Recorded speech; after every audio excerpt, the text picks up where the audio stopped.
Chris Berman. Let's get straight to the action. In our first game this week, we had the Steelers end up with an 8-point victory. David, please come to Boston. Had a stellar game, but all said and done, his performance wasn't enough to lift his team to a victory. David, in a long-standing AFC rivalry, we had the Colts pick up win number 2. Thomas Jones rushed for 2 touchdowns and helped his Bears beat the Packers. Up in the Motor City, Detroit, we had the Lions lose by just a single point.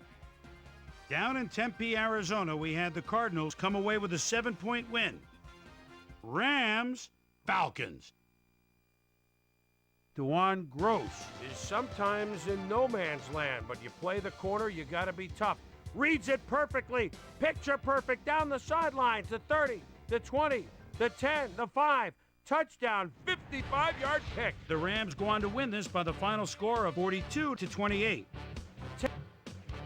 The Cowboys got 300-plus yards from their offense in their victory at Texas Stadium.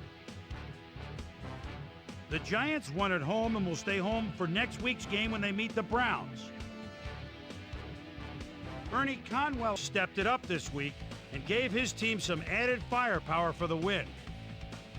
Priest Holmes ate up over 100 yards on the ground and helped his Chiefs beat the Panthers. We had a big injury in this one, and Trey has the lowdown for us. Trey? All right, Boomer, thanks. Luckily, we had a relatively injury-free week, which makes my job just that much easier.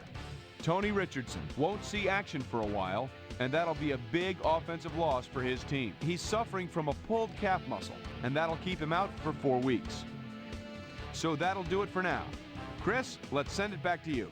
Broncos, Jaguars. Fred Taylor would certainly like to help his team get into the end zone. And he's set 7 yards behind the line of scrimmage. Now looks to bounce outside, does so, gets a block, touchdown, 10 yards. The Jaguars win this one by the final score of 17-7. By the warm waters of Tampa Bay, we had the Buccaneers lose by a 12-point margin. Down in Qualcomm Stadium, we had the Chargers get sent home with a 14-point loss. The Bills' defense held their opponents to under 100 rushing yards in their win at Oakland. And in our final game, we had the Eagles come away victorious.